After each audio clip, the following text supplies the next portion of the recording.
In this nitty-gritty prime time Let's Play live stream, we're going to be playing American Mah Jongg at Mahjong Time. Mahjong Time is, in my opinion, the most realistic online platform. And we're actually going to leverage that look and feel today because we're talking about speed to ready. In other words, how to pace yourself in a game to optimize your winning potential. I want to say thank you to moderators for helping monitor chat today. This is a nitty-gritty format, so no socialization. If you like socialization with gameplay and commentary, join us on Friday nights from 6 to 8 p.m. Eastern Time. Thank you so much for being here. I'm going to go ahead and share my screen, and we're going to get started right away. Let me double check on YouTube, though, connectivity real quick. Just make sure everything's okay. Say hi in chat. That way I know you can hear me. I see we have a few likes already. Thank you for that. Okay, let's see. I'm going to get my presentation in presenter mode.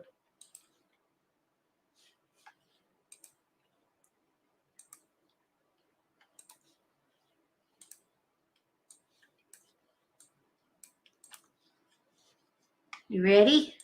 Speed to ready. Buckle up.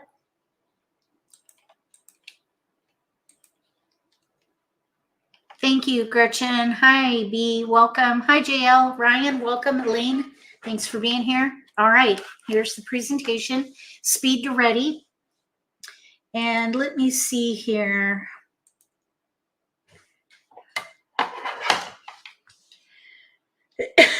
Excuse me.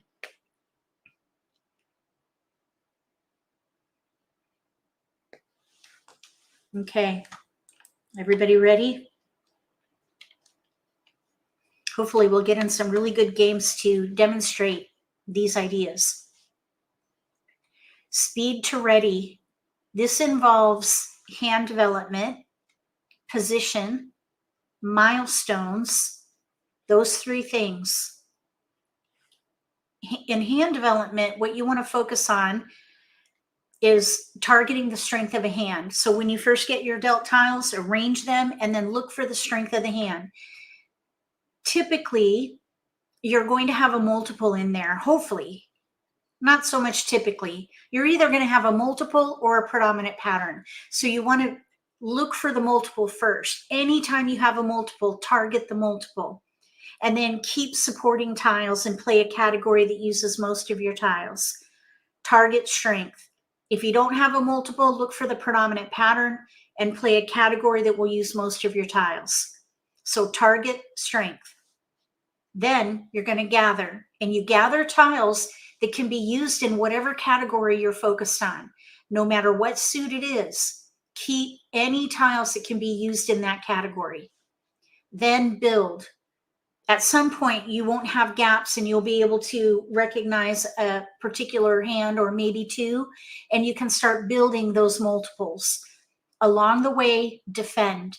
You want to pass defensively, and then when you get into the pick and discard phase of the game, keep an eye on what's happening at the table to determine the level of risk you can take and how defensive you need to play based on, of course, what is happening at the table. So I'm going to give you some tactics to use for this hand development process. The first one is to optimize. Because American Mah Jongg is a game of multiples, you can optimize hand development by targeting multiples. So if you look at this hand, we have a pair of 1 BAMs, 3s, and 5s in dots. So you might think, well, let's play little odds. And you could certainly do that. But you want to keep in mind that those multiples could also be used in consecutive run. But if you look at the American Mah Jongg game, multiples are a much better focus than any suits that you might see. So let the multiples drive the decision. And you can see here, on this chart that we have 84% of the hands on the card use big multiples. Big multiples are the pungs, kongs, and we do have 4 hands with quints. The hands with pairs are in 43 hands, or 61%. Focus on multiples because every hand on the card uses them. So if you let that be your jump off point, you're going to optimize your potential to develop your hand quickly. You want to use the Charleston to transform your dealt hand into something that can set you up for success going into the pick and discard phase of the game. Be mindful, as I shared a minute ago, about one suit versus mixed suits.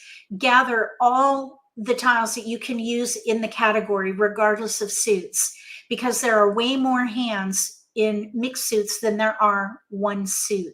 So try not to be distracted by a one suit hand. Even if you have a strong representation of one suit, keep all the tiles that can be used in the category regardless of suit. Another tactic that you can use is to maximize. This is critical, especially when you don't have a multiple. If you have what I call a widespread, where you have no multiples, all singles, look for the predominant pattern. And this is going to be one of the categories on the card. So in this example, we have a lot of 3, 6, 9, even though we have 2, 3, 4, 5, 6, a run. But 3, 6, 9 has far more tiles. So try not to be distracted by one suit. 3, 6, 9, go with what you have most of. So if these were my tiles, I would play 3, 6, 9. And that would maximize your potential because you're holding most of your tiles for one of the categories. And the chances of you developing a multiple for that category is high because you've got so many tiles that you're holding on to here. And we do have plenty of tiles to discard. Now, if a multiple forms, you want to reassess and then target the multiple and either confirm the category or switch based on which tile is the multiple. So for example, if a tile came in, let me see if I have this example here. If let's say you got, okay, 3, 6, 9 for this dealt hand, but let's say you pass 1 bam, 2 dot, 4 dot, and then you receive a 5 dot.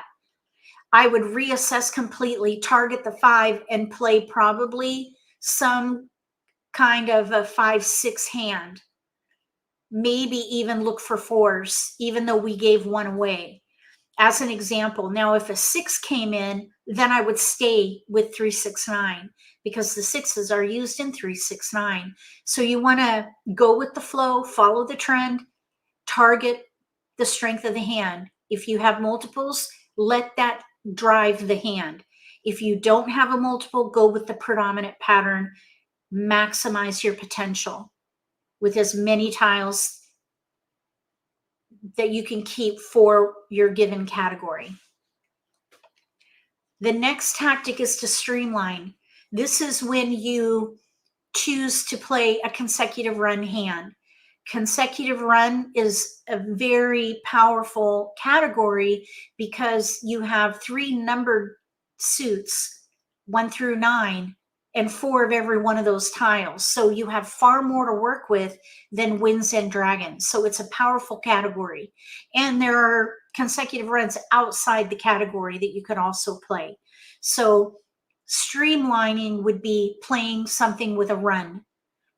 In this case, we've got some 3, 6, 9 in there, but we also have 3, 4, 5. We have 2 3s, 2 4s, 2 5s. Yes, there are 2 9s, but 3, 4, 5 is far more prevalent. You might even be able to play little odds with these tiles, but I would streamline and look for an opportunity to play 3, 4, 5. If 6s came in, you could even do 4, 5, 6, 7. So I would just keep an eye on that. You want to work with a 4 number range around the strength of your hand or the predominant pattern.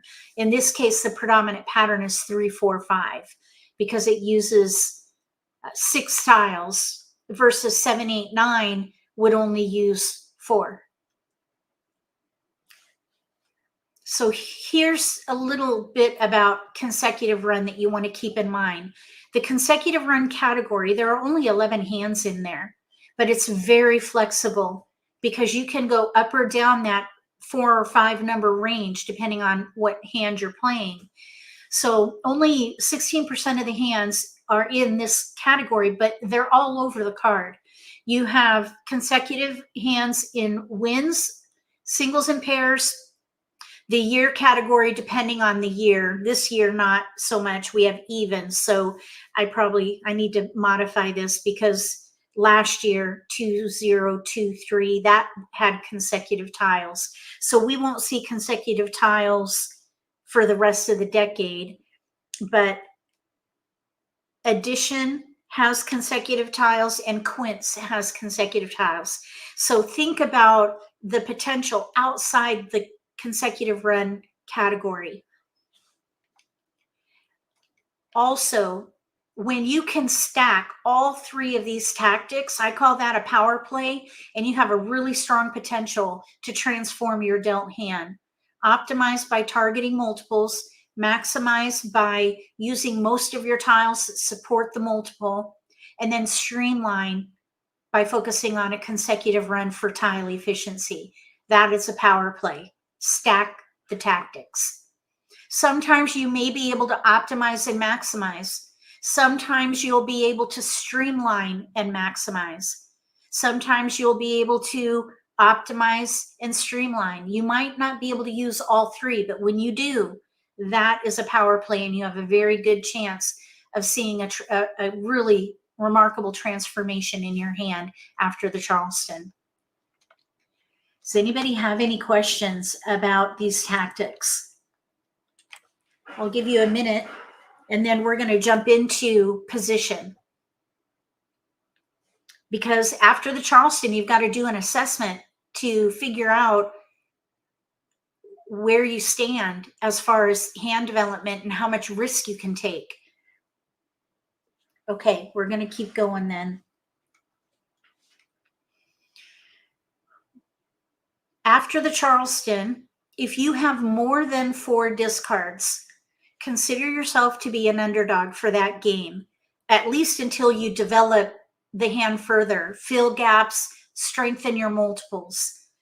You want to take a low-risk approach. When you have a hand with no gaps and few weaknesses, then maybe consider yourself to be a contender.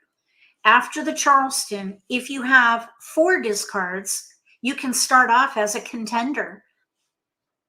Take a moderate risk approach as you expedite hand development. Claim discards to make exposures. If you need to claim a discard to do a pung with a joker, for example, that would be a moderate risk. But if you have to do claim a discard for an exposure with a Kong and 2 jokers, that would be a little more risky. So you might wait until you have some greater strength in your hand. So just be conservative if you are a contender. If you have less than 4 discards, consider yourself a front runner. Play to win regardless of risk. Push so that you can stay out in front. Put your opponents on the defense by playing assertively. Anybody have any questions about position? Underdog, more than 4 discards. Contender, 4 discards. Front runner, less than 4 discards. And it's all about the level of, or the progress of your hand development, the transformation or lack thereof that happened during the Charleston. We'll be able to talk through some gameplay with commentary so you can see how this works. And I'll let you know whether or not we're a contender or an underdog contender or front runner, and examples of risk that we may or may not take on. All right, so here we go. Next, we're going to look at a few examples. So we're in the begin game. This is right after the Charleston. And this is a dealt hand. We have a flower, 3, 4, 5 in bams, a pair of 1s, 2, 3 in cracks, 2, 3, 4, 5 in dots with a pair of 4s and a pair of 5s. With these tiles, these are all keepers. All keepers. You might think, oh man, we're a front runner. But no, we're not. We're an underdog. We're an underdog because we're in between hands. We could play any one of 3 hands here. We could, well, even 4. I mean, technically we could play, well, let's see, 3, 4, 5, probably leveraging the 4, 5 consecutive pairs, third hand down on the left. We could play leveraging multiples here. We could play hand 4, 3, 4, 5 in 2 suits. I call that the double run hand, single pair Kong. We could also maybe play pung pung Kong Kong, 1, 2 crack, 3, 4 or 4, 5, 1, 2 crack, 3, 4 in dots, 1, 2, 3, 4. The 5 dot we wouldn't be able to use for that particular hand. So we're not going to be able to keep all these tiles. We have plenty of discards, and I would just take it pick by pick and go with the trend around the multiples. You want to focus on multiples. Here's another example. We have year number 4. We have a couple of jokers. We have north, east, west, pair east. We have a 2, 4 in bams with a white dragon. So I would play a year hand here, probably the year concealed. We have 1, 4, 8 or 1, 5, 8 in cracks with a 6 and a 9. So we would leverage the east here and focus on the year category. Now we could maybe keep that 1 crack because we could potentially play, or really even the 5 crack we could keep, the 1 and the 5, because we could play east and west with 1, 2 or 4, 5. Maybe pass 8 crack, 6, 9. Those would all be discards, options and discards. So with this many discards, 5 discards, we're an underdog. Even though we have a hand, there's a gap too, no south. And that needs to be a pair for that year hand. So maybe with these tiles, because of the gap, I would consider keeping the 1 and the 5 to see if they build up. Let the 8, 6, 9 go. And I would still consider myself an underdog until we picked a hand with this example.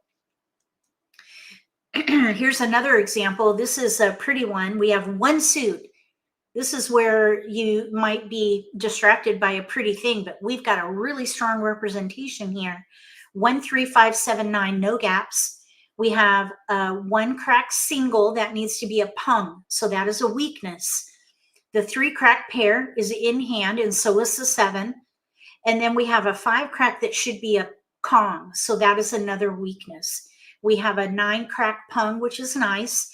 So in this case, we have 2 weaknesses. So I'd say with 4 discards, we would be a contender. And since we have the pairs, we can use jokers. So I would say for this one, we would be a contender with only 4 discards.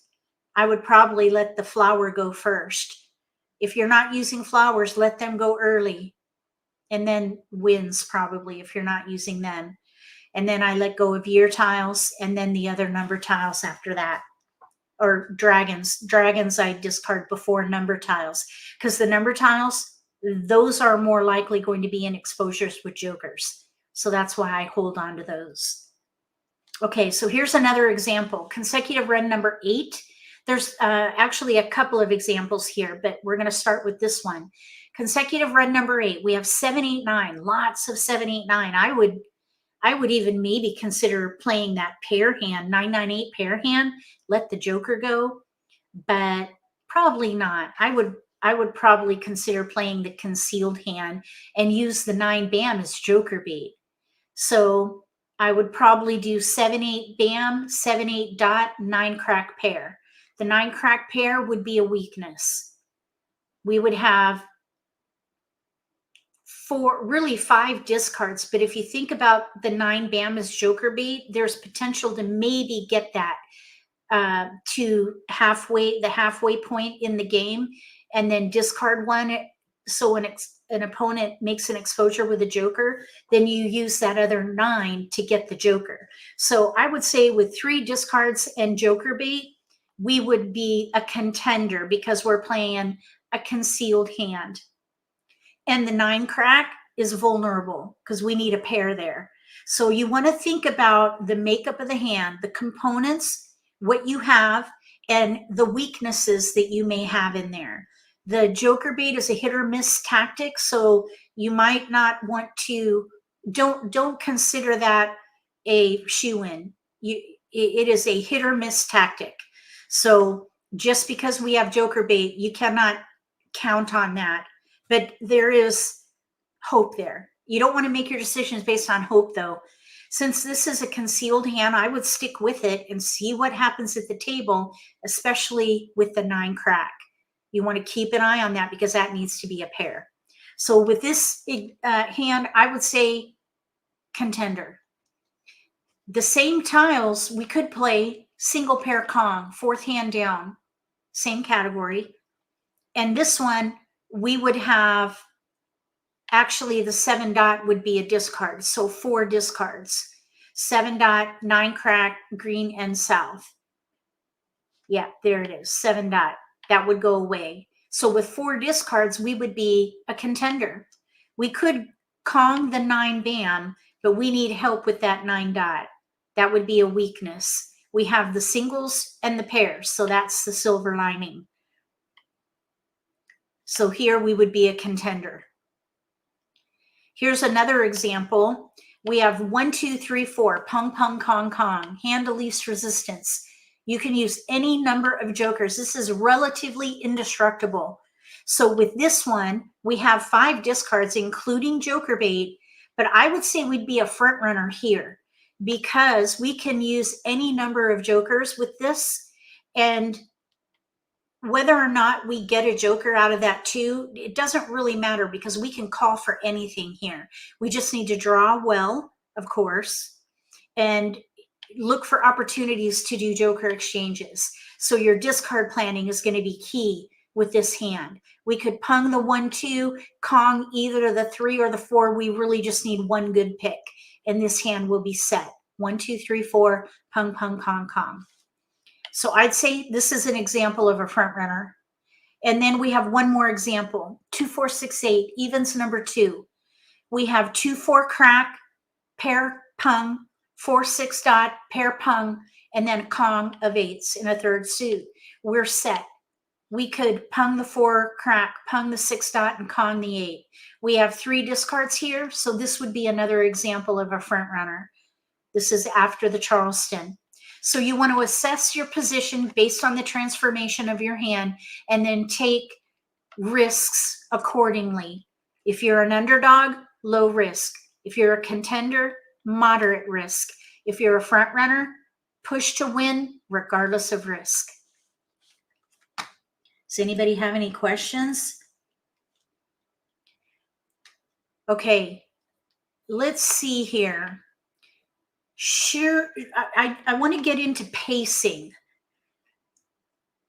Are you ready to get into pacing, or would you rather I do a game where I talk through hand development, the 3 tactics, and also position assessment? Let me know if you want to do that or if we should go into pacing. If we do a gameplay with commentary to talk about those 3 tactics and also position assessment, we'll come back here and then add pacing. So I just want to get a feel for what you want to do. If that all makes sense, let's go into pacing. But if you want to see all that in play before we add pacing, let me know. Put a 1 in the chat if you want to do gameplay with commentary, and put a 2 in the chat if you want to see pacing. And as soon as I see 3 of one of those, then we'll go with that as the majority vote. So 1, gameplay with commentary. 2, keep going with the presentation. Okay, Gretchen says 2, keep going with the presentation for pacing. Wes says 2. We got 3 2s. Okay, so we're going to keep going with the pace. All right, so you ready? Start to finish. This is how you want to pace yourself during the game to optimize your winning potential. We're going to talk about milestones. The first milestone is after the Charleston. This is when you assess your position. So you want to look at the progress of your hand development and identify whether or not you would consider yourself to be an underdog, a contender, or a front runner, because that's going to tell you how much risk you can take in the beginning of the game, as you're picking from the wall from this point on. Assess your position. This is at 99 tiles remaining, and that's what it would look like at a bird's eye view. The next milestone is at the end of the second wall. So the first wall goes away when East deals, when all the tiles are distributed. And then you're left with a short wall in front of North's wall, the player to East's left. You have a short wall depending on where the wall was broken. So at the end of that wall, you want to know what category you're playing. Pick a category. Start digging in instead of vacillating, because the longer you vacillate, the less development you'll be able to focus on. You don't want to be deluded to multiple categories for very long. You want to dig in. So at the end of this wall, commit to a category.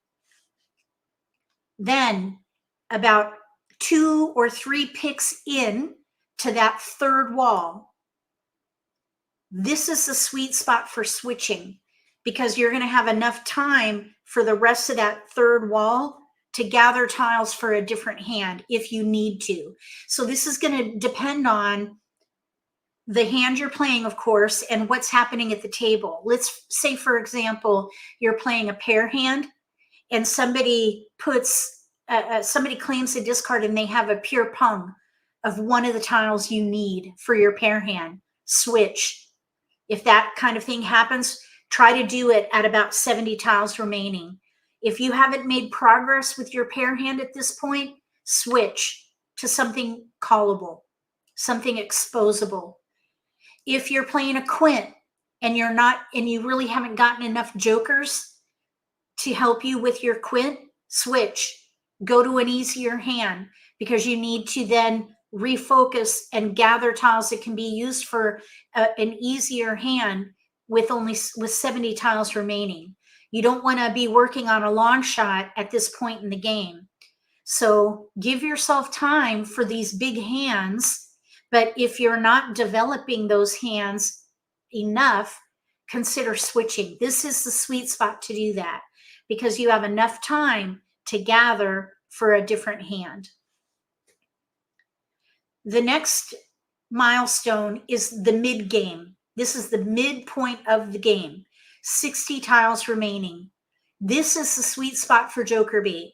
When you have a pair you don't need, you hold it, giving all your opponents time to develop their hand. You discard one to coax an exposure from an opponent, and then on your next turn, you do the exchange. This is the time to do that. You do not want to hold on to unseen tiles past this point, because you want to, in a couple of picks, you want to start focusing on holding safe discards, because you're then in the next couple of picks after that going to be going into the end game, where every discard is going to be more and more risky as you go. So at this point, also consider picking a hand if you already haven't done that. Just dig your heels in to one hand at this point, so that you can focus, laser focus, and then let tiles go that have been just simmering. Keepers that maybe are options. If they are not seen yet, they're going to gain risk. The risk is going to increase the longer you hold those tiles. So try not to keep your option tiles for too long, because you could end up with risky tiles going into the latter part of the middle game or even into the end game. So think about picking a hand at this point, because what you want to have happen is to be ready to win by the end of the third wall. So if you pick a hand, focus, and then do what you can to obtain jokers if possible, and if you can, depending on what kind of hand you're playing, and also draw well, consider what's been happening at the table, try to be ready to win by the end of the third wall. There's a lot of things that can happen in a game that are out of your control, but sometimes you can control those decisions, because before this point, you will have been able to assess what's going down, what's happening at the table, and switch your hand to something callable, for example, versus playing something concealed. So you do have some control over this particular milestone. Keep in mind that it's good to be ready to win by the end of this wall, if you can. The next milestone is the beginning of the last wall, 40 tiles remaining. This is where you want to do a risk assessment. Estimate your potential to win. If you're not ready to win at this point, look at the discards and the exposures to see where your needed tiles are. If they are not visible, consider that they are in your opponent's hand, or maybe they're in the wall, and then decide how much risk you want to take going into the end game. Usually if I have 3 discards at this point, I'm not ready to win yet. I have 3 discards, I would play to win. But a few picks in, I would reassess. That is when you want to do what's called a push-fold judgment, where you decide if you're going to play to win or fold and block your opponents at this point. If you have 3 or 4 discards at this point in the game, I would fold and then block people from winning and look for another opportunity to win in the next game. Maybe have a better, a stronger deal, draw better, have more opportunities for joker exchanges and things like that. So some hands are just not going to be lucrative. You just have to be selective with what you're going to push with. You're not going to win every game. It's an unreasonable expectation to expect to win every single game. It's just, it's unreasonable. You're putting way too much pressure on yourself, and you're going to end up burning out. So be selective. When you are doing that risk assessment at this point in the game, look at what is out, determine whether or not your opponents could be keeping your tiles in order to figure out what your potential is to get the tiles you need to win at this point in the game, and then decide whether you're going to push to win or fold. And this, by the way, is at about 30 tiles, about 30 tiles remaining, which is about 8 picks left. Whatever number is remaining, you just divide that by 4, and that tells you how many picks you have left. So at 40 tiles remaining, you have 10 picks left. Now that's estimate, because if people claim a discard, turns get skipped. So you got to reassess as you go, and always be looking at how many picks you have left. Where are your tiles? Are they in the wall or are they being held? What is your potential to complete your hand based on all those variables?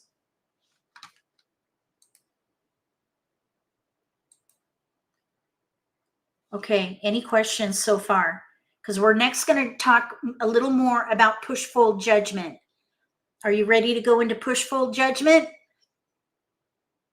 Or should we do gameplay with commentary and come back to push-fold judgment?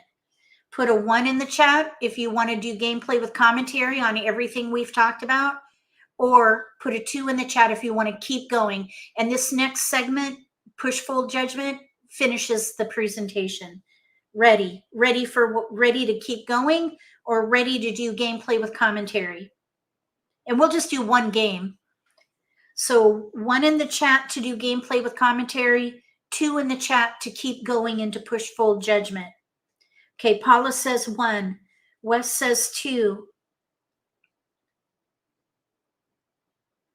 Okay, Evelyn says 2. I'm going to talk through all of this, so there'll be a review when we do gameplay with commentary. Okay, we're going to keep going. So next, push full judgment. The first thing that you want to look at is if you are ready to win, you want to look at your weight, which is the tile that you need to complete your hand. That is called a weight pattern. And there are 6 of them. The first one is a single. For example, you need news and you're waiting on a west. That would be a single weight. Or you need 2024 year block and you're waiting on a 2. Actually, let's say a 4. That would be a single because technically 2 2s, that would be a pair, which is the next weight, a pair. So let's say you need a pair of flowers and you have only 1. That would be a pair weight. The next weight is called a multiple weight. This is where you need to complete a pung or maybe a kong, and you have everything else. Exposed or not, doesn't matter. You need 1 tile to complete a pung or kong, let's say. The next one would be a double weight. This is when you have enough jokers to reallocate and you can win on 1 of 2 different tiles to complete blocks. So let's say, for example, that you are playing, let's say you're playing the first consecutive hand and you have 2 jokers and you need a 1 crack and a 3 crack.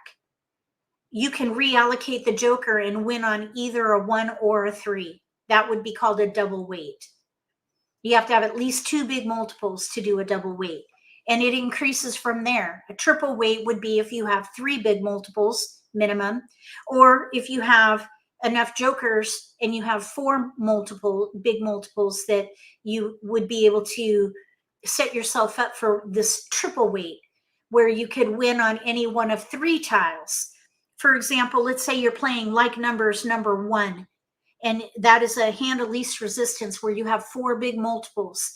Let's say that you have a pure Kong out and you have jokers for the rest of your tiles and natural tiles, and you could win with a flower or one of the other number tiles. That would be a triple weight.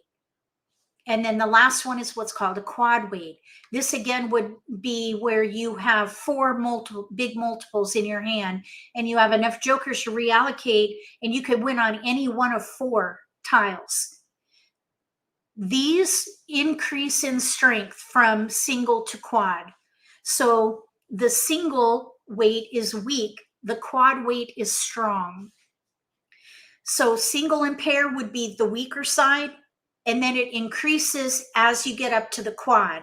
So you want to look for opportunities to increase the strength of your weight, and that's going to come into play when you get to that sweet spot or the midpoint of the game where you have that ability to maybe switch to a hand that has bigger multiples so that you can improve your weight to something stronger. So if you can do that, you're going to set yourself up for success and give you more opportunities to declare Mahjong. The stronger your weight, the more opportunities you're going to have to declare Mahjong. So single pair weak, multiple strong, double, triple stronger, and then a quad is the strongest. Consider your weight and adjust your position accordingly. So let's say that you're in the end game and you are considering yourself to be a front runner and you have a weak weight. Let's say you need a flower pair and you need 1 flower. Flowers are already out. Your chances of someone discarding a flower in the end game, especially if you're playing with competitive players, is slim to none. Competitive players typically won't discard flowers in the end game.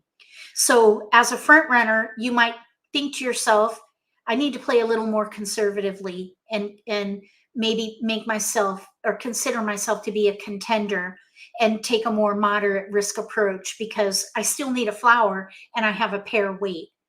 So let's say that instead you're a contender. You think you're a contender. You're playing a hand of least resistance and you have a double weight. You could win on any one of two tiles or maybe even a joker. You might bump yourself up to being a front runner because you can win on one of two tiles or a joker.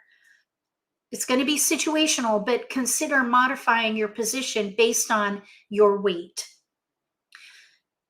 The stronger your weight, that adjustment is that's going to give you a little bit of a clue as to confirming your position.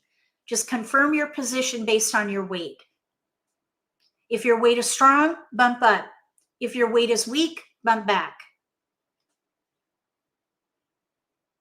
All right, next, push-fold judgment. If you're ready to win in the end game, estimate the probability of getting your winning tile. Ask yourself, where is it? Is it in the discards? Is it in exposures? Is it in your opponent's hand? Or is it in the wall? If you see your tiles in discards and you need the natural tile, if your needed tiles in exposures, that's going to give you a slim chance to win, especially if you need the natural tile. Let's say you're waiting on a pair, for example.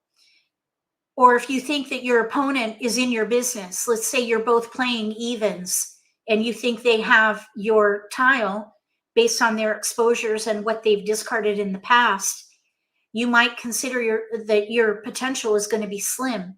Now, if you think that your tile's in the wall and your opponents are not in your business, then continue to push to win. If you think that your tile is in the wall, you even have a potential to draw it yourself at that point. Push to win if the probability of getting your winning tile is high. Discard the riskiest tile first. And the reason for that is because any tiles are going to increase in risk the longer you hold on to them. So if you have a risky discard, it's going to get even more risky the longer you wait. So discard tiles that are not out yet, tiles that are not visible. Those are going to be the riskiest ones. Discard those first. Then one tile visible, two tiles visible, three, and then of course jokers. So you want to discard the riskiest tiles first if you're playing to win. Now, if you're going to fold and block your opponents, you want to do this if your probability of getting your winning tile is low. That would be the example where you're waiting on a pair and you need that flower. Can't use joker and flowers are already out. Your chance to win is slim to none. Fold and block. Break up your hand and then plan your discards from low to high risk. You want to hold the risky tiles and discard as safely as possible. Hold your jokers to the end and then discard 1, 2, and 3 tiles that are visible depending on how many tiles are remaining. You want to plan it out so that your lowest risk tile are more on the latter part of the end game. So you got to plan it out with the end in mind. And we'll be able to talk through this and you'll see when we do gameplay with commentary. I'll talk through all of that. Any tiles that are not visible, those are going to be the highest risk, and you just want to hold on to those if you're going to fold and block. Consider your position to assess the level of risk you can take with each pick and discard. Sometimes you might even be on the precipice of pushing and folding, but you want to take it pick by pick. So that's why I came up with this risk assessment matrix to help you visualize how risky it's going to be to discard a tile that could result in someone declaring Mahjong and what the ramifications of that might be. On the left, we have likelihood. improbable, possible, and probable. Okay, improbable would be risk is unlikely to occur. Possible is risk likely to occur. Probable is risk most likely to occur. So it's improbable, possible, probable. You want to stick with the improbables as best you can. That's likelihood. On the right, we have impact. And this is based on the number of exposures, because you want to try to read your opponent's hand and figure out what they're playing to help you determine how risky those picks are. If your opponent has no exposures and you discarded a potential or an improbable risky tile, then that's going to be an acceptable impact, because it's going to be very hard for you to figure out what they're playing with no exposures. With one exposure, it's going to be a tolerable impact there. One exposure, because it's, again, difficult to figure out what people are playing. If someone has 2 and 3 exposures, that's when you're going to get into an unacceptable impact and an intolerable impact. If someone has 2 or 3 exposures, you should be able to figure out what hand they're playing. And then if you draw a possible or probably risky tile that's going to likely have a high likelihood of giving someone a winning tile with 2 or 3 exposures, that's going to be unacceptable and intolerable. And you may get scrutiny from your opponents for discarding a tile like that. The idea here is you want to stay in the low to medium impact and then avoid high and extreme impacts. And that is going to be based on number of exposures. The whole idea with speed to ready is that the smarter you play, the luckier you will be.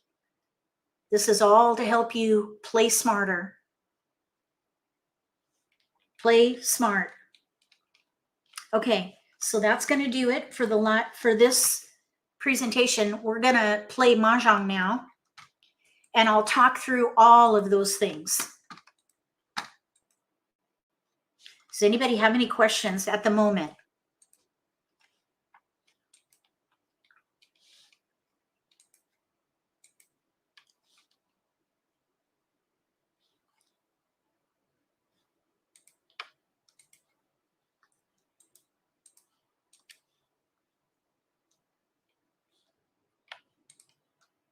All right, we're going to play Mahjong. I don't see any questions yet. Write your questions in the comments. Okay, let's join this table here.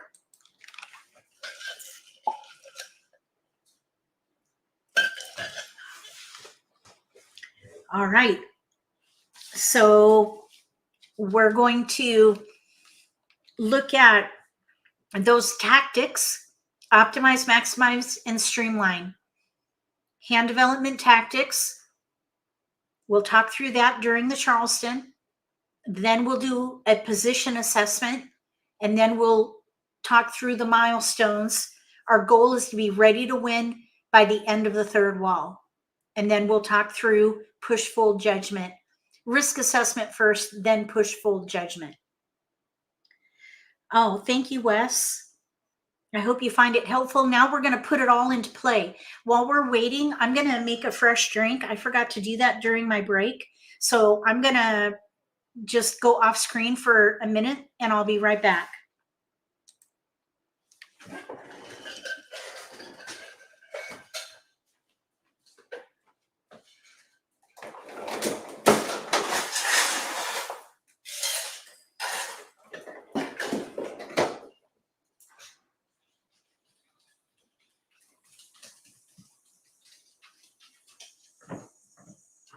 Are you done? No. Oh. Nope, I have an hour and 15 minutes. But you can do what you need to do. I was going to see you right. Yeah, that's fine. I'm waiting for a game. I got through the presentation, so everybody's just kind of waiting. Okay. People to join the table. Let us turn on. Okay.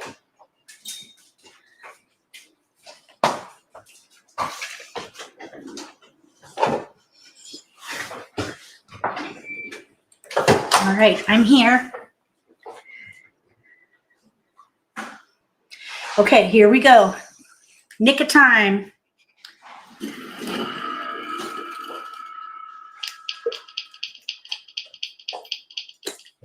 Ooh, we've got jokers. Look at that. Okay. So now sometimes when you have lots of jokers in the Charleston, it can shackle you a little bit. So we're going to have a challenge here, especially if we don't have any multiples, but I do see one.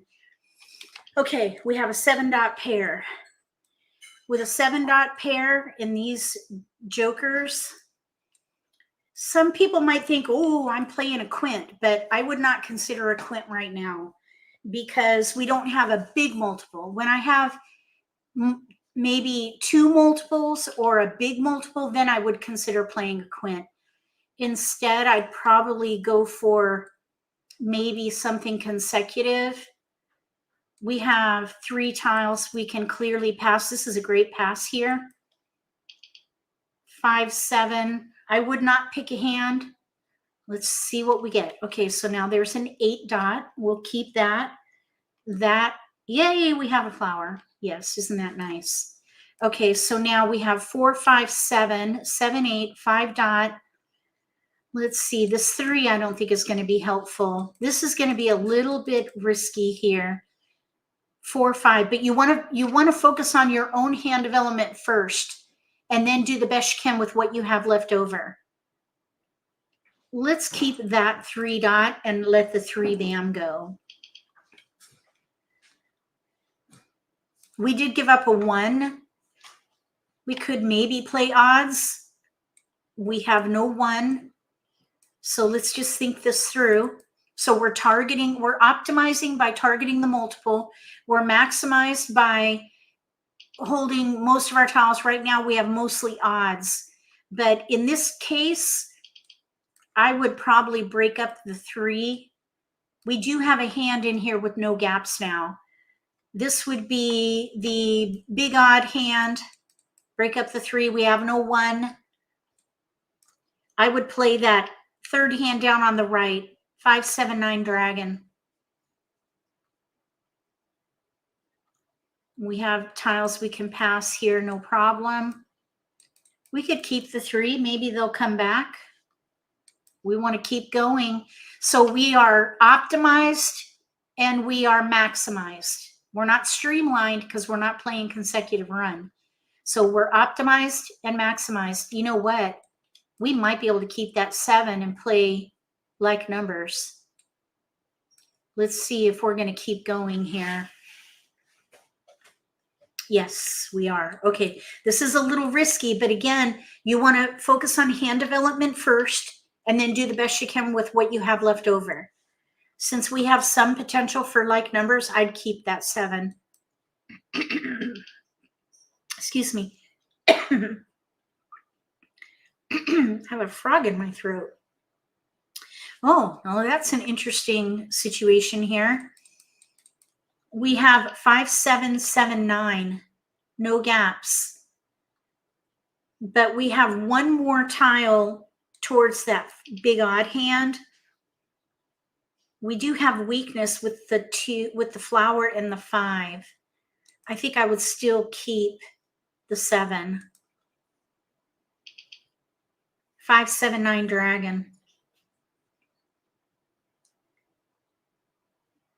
Oh, look, we got the 5 back.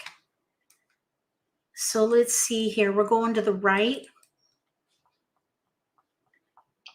5, 7, 9. We have a hand with no gaps, but we have 2 weaknesses here. We're going to the right. We just did a cross and we gave them a 5 crack. Let's pass 1 blind. We might get that 5 crack back. If we build a new multiple, I would leverage that and change this to that 2nd hand down. So let's see if they give us the 5 back. They might give us the 5 back if they think, oh, they gave this to us, so let's give it back to them. Sometimes you see that happen. Let's see what they do. Now they could keep it.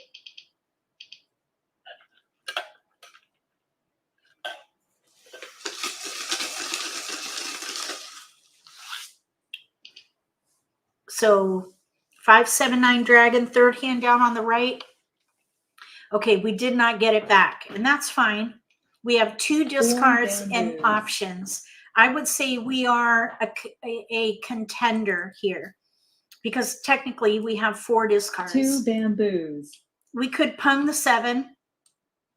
5 We could, characters. we could, there goes the 5 cracks. So they gave it up.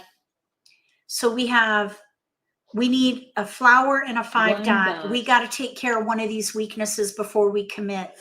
1 But dot. we're set everywhere else. What we really need in here is a flower or a 5 dot. 3 I'd still dots. say we're a contender. So we are 4 in the bamboos. begin game. We did an assessment. We're a contender. So we can take East moderate wind. risk. Moderate risk. We are 91 tiles. We know what category 6 we're playing. So we're characters. ahead of the game with pacing. Let's see. 9 bam. Let's throw the 3. 3 characters. I don't think the 9 bam is going to be helpful. Pung. Oh, there's a pung. South wind. Okay, 90 tiles. When we get to 81, that's where you would want to pick your category. Right now, we're in odds, North wind. and it looks really good. We have a hand with no gaps, and we're set, except 4 for characters. we need another joker. This is where I'd look for an opportunity to switch to a quint, but we have an itty bitty pair. That's it. 9 bamboos. I would consider switching to big odds 5, 7, 7, North 9 wind. and leverage these single tiles here 1 bamboo. because we have a weakness here with our flower and our 5 dot. We're at 84 2 tiles. bamboos. We still have 1 disc. Oh, look at that. All right, we're going to switch. So now we have a pair. I would leverage that 9 trend, characters. and I would play 5, 7, 7, 9, pung, 5 pung, kong, kong. characters. All right, so we're going to pung. Pung. We have a hand with no gaps. Let's let the flower go. We're at 81 tiles. We're at the end of Flower. that short wall. And I'm going to test something, a visual that I'm going to share next week. East wind. But basically at this point in the game, we're now in the middle game, the 3rd 2 wall. characters. That's when 80 tiles are remaining. So we have 2 discards. We're a 4 front runner dots. now. We have everything we need. So we're going to discard this white dragon next. That's going to gain, that's going White to increase dragon. in risk the longer we hold it. West wind. Okay, so we've got a 5 crack pung. We need to pung the 2 7. characters. Then we'll Kong the 7, 9, and dots. Even if that means we're going to expose those jokers, it's okay because we are a front runner. We can take that risk of losing those jokers. We have everything we need. 9 bamboos. Okay, 3 crack is out. I also, when I get this close to being ready, I like to hold 3 bamboos. the safest tile possible for my ready. I call it a ready 3 discard. bamboos. This is the tile that makes you ready to win. When you discard it, you're ready to win. 7 So that you bamboos. have a tile you're confident that nobody's going to want. So I'm going to hold that 3 crack because there's a pung out 4 right here. characters. We're going to hold that 3 and let the riskier tiles go first so that when we are ready to win 2 and we characters. discard that safe tile, we have even a 1 character. stronger potential to win as opposed to holding something that's going to gain risk. Like 1 this bamboo. 5 dot right now is not out. That's going to be a risky tile. We want to swap that out. So we're at that sweet spot for switching. We're good. So we're not switching. This is the moment where you want to think about switching your hand to something easier, let's say. 7 characters. Okay, so we're going to pung. Pung. Now we'll let the 5 dot go. And we have 1 discard. 5 dots. And it's safe. It's a relatively safe tile 5 bamboos. because all those 3 cracks are out. So we're at 65 tiles. We're 1 pick away from the 7 midpoint. bamboos. 1 more pick and then we'll be in the midpoint. That is the 7 moment dots. where, okay, so let's Kong. And I'm okay with revealing Kong. this because now we're ready to win at the midpoint. 3 characters. And now everyone is going to be on defense because we're ready to win 7 at this point. bamboos. Now they don't know we're ready to win. They might think, oh, surely they're not ready to win 9 yet. bamboos. They might throw a 9 dot thinking we are not ready to win. 4 But we dots. could win. This is a multiple weight, and there it is. So we self-picked. 7 dots. This is a hand of least resistance, Mahjong. And we won by the midpoint. So that was a quick build, leveraging multiples, following the trend. Having jokers does help. Thank you. Okay, so let's just take a peek real quick. Here we have like numbers with 8, or news with dragons probably. I'm thinking because they have a pair of flowers. And here we have a 2, 4, 6, 8 hand of some kind. I'm not sure. Over here. Just do it. Go. Oh, I thought you were going to go upstairs with shoes on. Sorry. My husband's being naughty. Okay. 2, 4, 2, 3. Let's see. 3. It almost looks like they're trying for like numbers with 3s. They might have been trying for 3, 6, 9 here. All right. So now let's play again. I guess he doesn't want to go.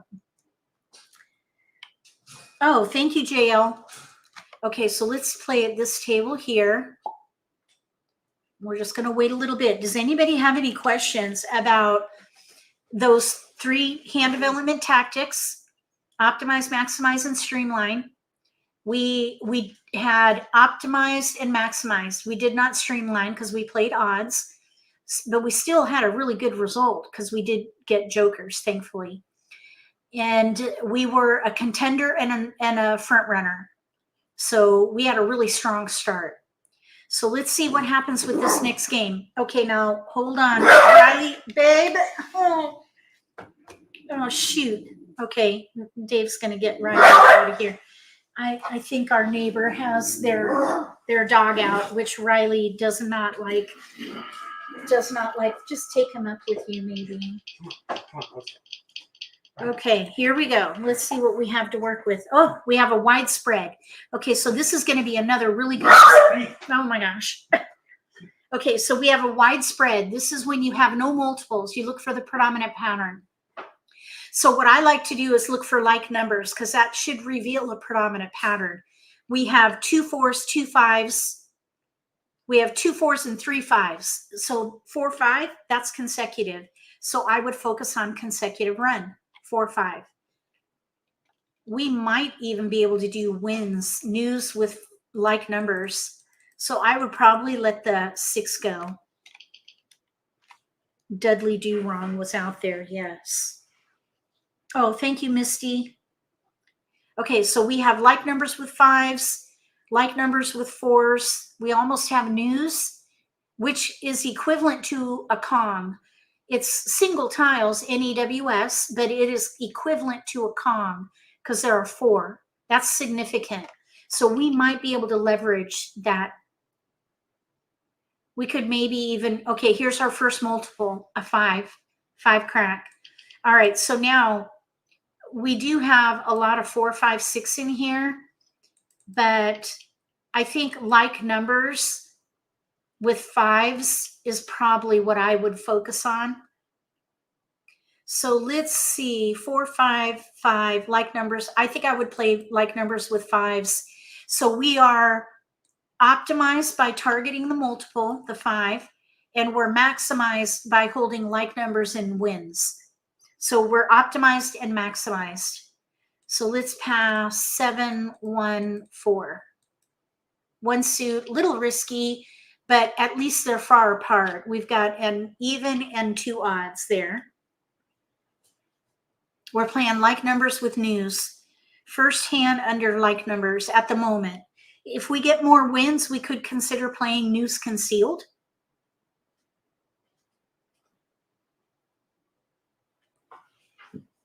So we're optimized and maximized right now.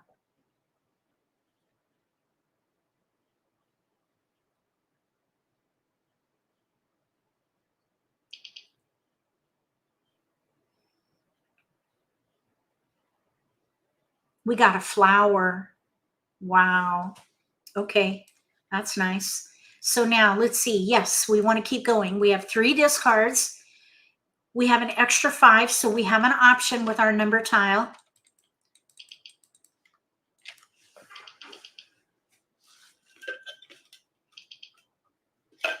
At the moment, we're a contender because technically we have 4 discards. Now this East with 5s, even though that's a multiple, we have stronger potential by maximizing than keeping that East, which is single wins. We want a West.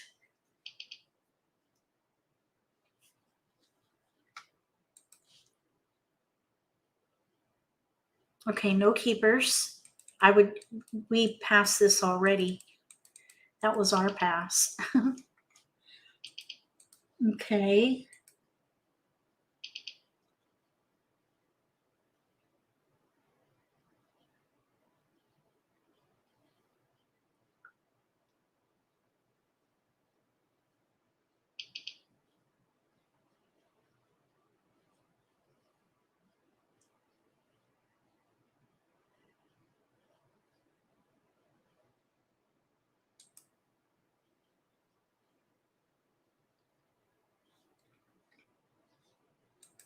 Okay, no keepers. We can do 3. I would risk this. It's a little bit risky. It's not bad. 1, 2, 4. But we can take on this risk.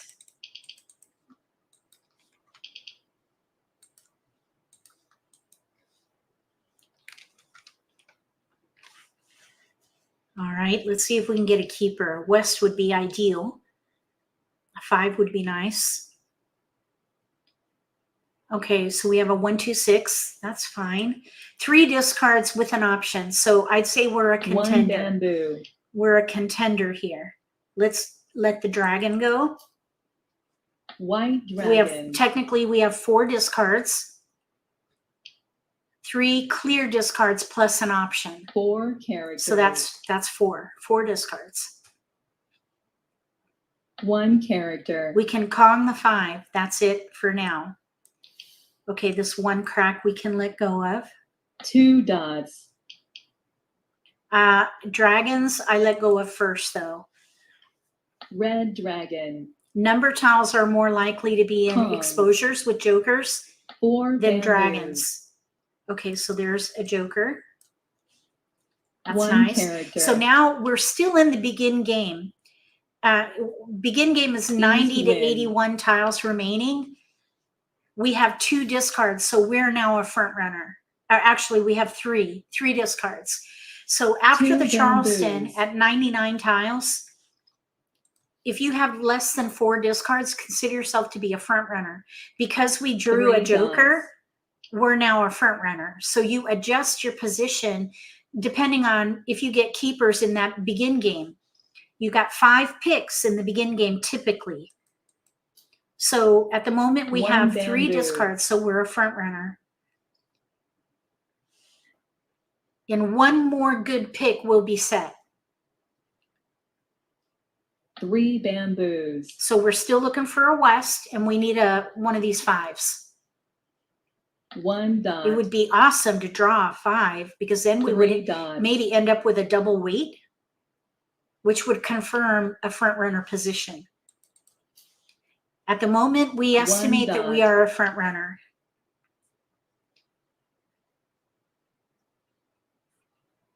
Seven dots. 7 dots. Okay, no hesitations 2 out dots. here. There, Joker exchange. Red dragon. All right, so now we are set. We 2 have bamboos. 2 discards. We got an option in there. And I would take whatever comes. Now, 8 dots. here's something to consider at the moment. I would even consider, if 4 we get a characters. flower, I would consider playing 5 bamboos. the flower hand. Okay, let's see here. I'm going to wait, and here's why. We're going to wait. because if we get a flower, I would switch to the One first dot. hand and let the winds go, because somebody here is playing winds. Somebody is playing winds. Now, 5 dots. now is when I would Kong, because our options are dwindling. So I would Kong Kong. and then I would let the 6 dot go here, because I want to 6 dots. misdirect any assumptions. If you make an exposure 4 dots. in the middle game, which is where we are now, we're in the middle game, 80 tiles remaining. So we're a pick into the middle game. 4 Any dots. discard right after an exposure is telling. So 9 we're going to throw characters. them off a little bit by letting go of the 6 instead of the 5. Now that we're a pick away, we're now going to discard the 5, and that will keep them 5 guessing as to bamboos. what we're doing. So we discarded a 6 and a 5. They may think we're playing consecutive run. 9 They may dots. not think we're playing like numbers because we let a 5 go. So 9 our dots. risk at the moment is west, because somebody here is playing winds. Now, 2 characters. if our opponent to our left, there's the 5. If our opponent to the 5 left bamboos. is playing news with dragons, they only need single wins, so we're okay. It's 2 the characters. player across from us that we need to be concerned about. 5 bamboos. We do not know what they're playing over there. They may 2 have our characters. wind.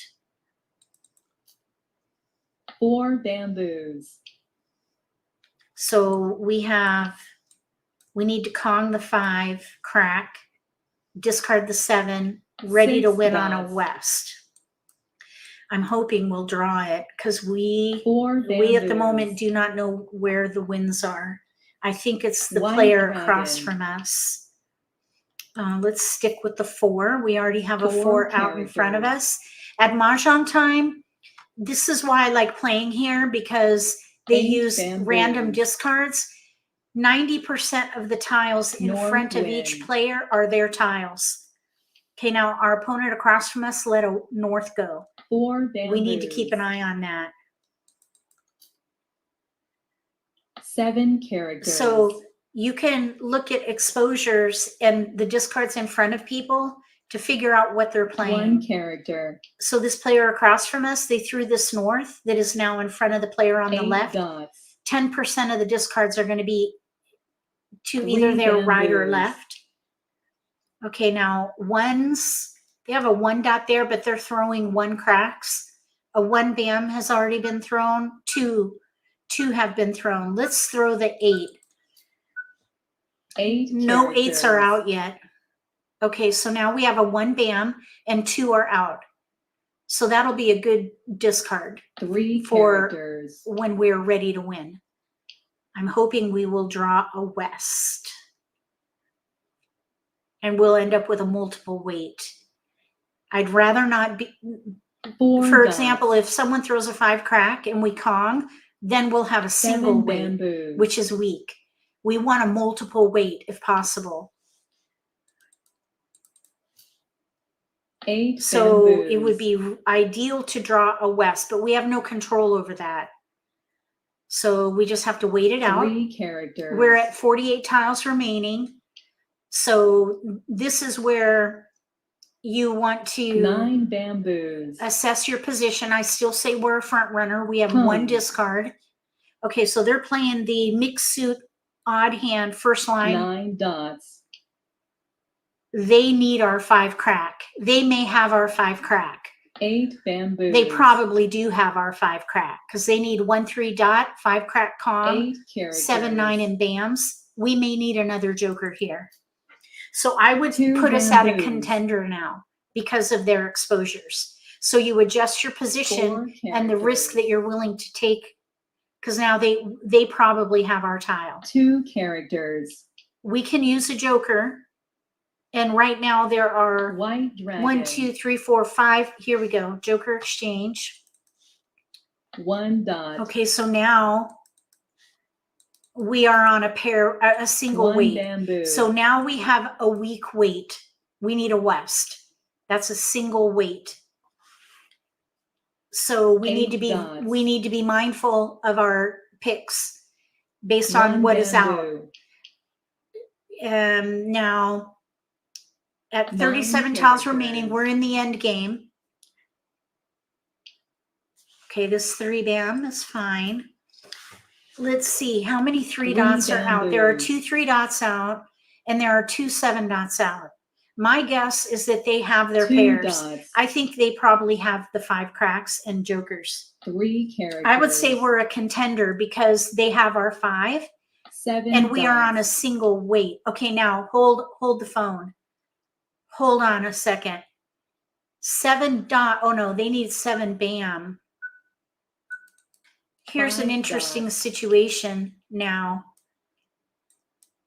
Let's see. I would stick with it. I was thinking we Joker. could maybe switch to the first like number hand, but 7 dots. somebody is playing wins, and I don't want to 3 discard these wins. characters. I'd rather fold than discard wins right now. There's only 2 wins 7 out. characters. There's an east and a north, and that's it. 4 dots. So these wins are going to be very risky to discard. Now, 6 the characters. player to our right, if they draw a wind, they're going to probably discard it. The player to our left, I think they're playing 8 news with characters. dragons. That's my guess. Somebody here is 5 playing wins. characters. Okay, so there's an interesting situation. 5 crack. I think we should stay stealth mode. Oh, now let's discard a joker. I would typically Joker. discard the 5 crack, but we're close to a pure hand, and we only have 1 exposure. 1 character. 1 exposure. Oh, we won't get a pure hand. South Never wind. mind. That was silly of me because that 5 crack. Yeah, no. 7 characters. That was a bad move, but that's okay. Oh no. Flower. Oh, I'm throwing it. That's Flower. risky. Oh. Oh, we squeaked through. Oh my gosh. We need a 6 west. characters. We're waiting on a west. Yeah, I didn't need to throw that. I should have thrown a 5 because I didn't want to Kong. Flower. Oh yeah, we're good. Okay, we need a west. White dragon. 6. That was already thrown. 6 dots. I was thinking, oh, I could do a pure hand. I didn't want to expose a 5 crack with a joker though, because I didn't want to. 9 characters. I didn't want to out myself. I didn't want to show my another exposure. West wind. There it is because of this Mahjong. Mahjong. Oh, they got it before us. Doggone it. Okay, we could have been a winner there. News with dragons. I knew it. The wind. And this player is playing wins with like numbers. News with like numbers. Over here, they are playing a gap hand.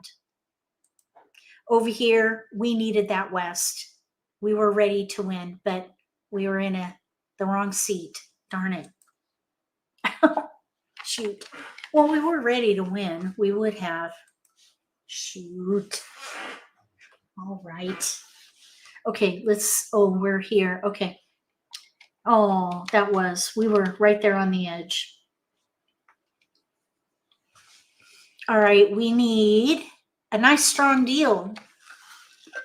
Yeah, we had a wide spread on that one, and we were ready to win for quite a while.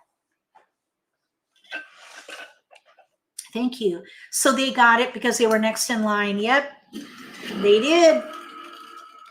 They got it, even though we were ready on the same tile. Oh, well. Okay, let's see what we have now. We have another wide spread here. Okay, so with a wide spread, look for like numbers to give you an indicator on a pattern.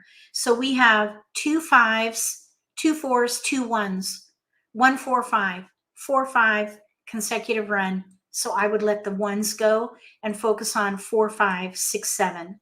4 numbers in a range around multiples or around the predominant pattern, 4, 5, 6, 7. So we're going to maximize and streamline on this one. Let the ones go. Maximize and streamline. 4, 5, 6, 7. It doesn't matter what number, what suit, just hold it all. 4 numbers in a range, especially in mixed suits. We might even be able to use these dragons. Who knows? We have like numbers with 5s, like numbers with 4s. There's some potential there. But 4, 5 is where the strength is here. 4, 5, 6, 7. Those are efficiency tiles too. And there's our first multiple, 4-dot pair. Now here we do have some potential for evens, but it's really not gelling. I think I would let that 7 go. With a 4-dot pair, 4, 5. We have a 2 but no 4, 4, 6, the wrong 8. I would not play evens. We're going to do 4, 5, 6, 7, or maybe like numbers with 4s. Was that a case of a toss tile making mahjong but being in the wrong place? We're not, well, you don't have control over your seat, and mahjong is a very flexible game. It's just somebody else was ready to win. We had 2 front runners at the table and they were next in line. So it's just part of the game. Okay, so we have 4, 5, 6 now. 4, 5, 6, there's a run. 1, 2, we can let that go. I think I would let the 8 go at this point. So 4 like numbers with 4s. We have 4, 5, 5, a 6, and a dragon. Let's let the 8 crack go here. We still have potential for like numbers. Here's a 4 crack pair now. 4 crack pair. We have no 4 bam. That's a gap. There's 2, 4, 4, 6. Yes, we want to keep going. I think what I would do here is let the dragon go and then the 5 bam. We have no 4. That would be a pair gap. If a tile is tossed and 2 players could make mahjong out of it, depends on the order of where they are. Yeah, well, yes, next in line gets the tile unless another player, unless they're not paying attention and another player makes an exposure, then it's too late. Although if it's for mahjong, then they get the tile. All right, so we have 2, 4 dot, 4, 6 crack, no 8 bam. Second hand down under evens. Let's let these go here. So this is not ideal, this situation at the moment. Let's see here. We have an 8 crack now, 2, 4, 2, 4, 8. We do have a lot of evens in here, but it's not gelling. So I would let it go. You know what we do have in here though? We have potential for a year hand. So let's see, 4, 6, 8, 2, 4, 4. 2 bam, no flowers though. We'd have to play the first hand. It's pretty weak, so I would let it go. I'd rather streamline or play like numbers with 4s.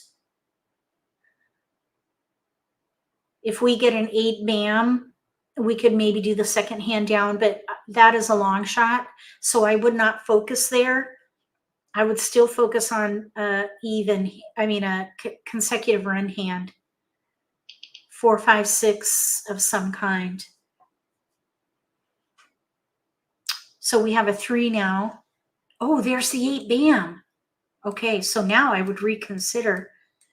We have 2, 4 dot, 4, 6 bam, 8 bam, or 4, 6 crack, 8 bam. So here's 3, 4, 4, 5, 3, 4, 4, 5, 3, 4, 5, 6. We have 2 discards. I think I would go with the hand with no gaps, which would be the 2, 4, 6, 8 hand. 2, 4, 6, 8. So I would let go of this 3.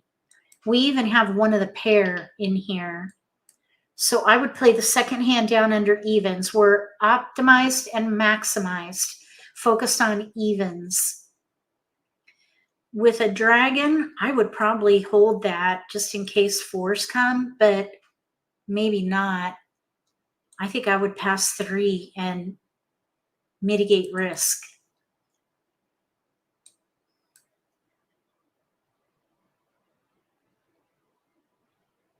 Pass dragon 6-9.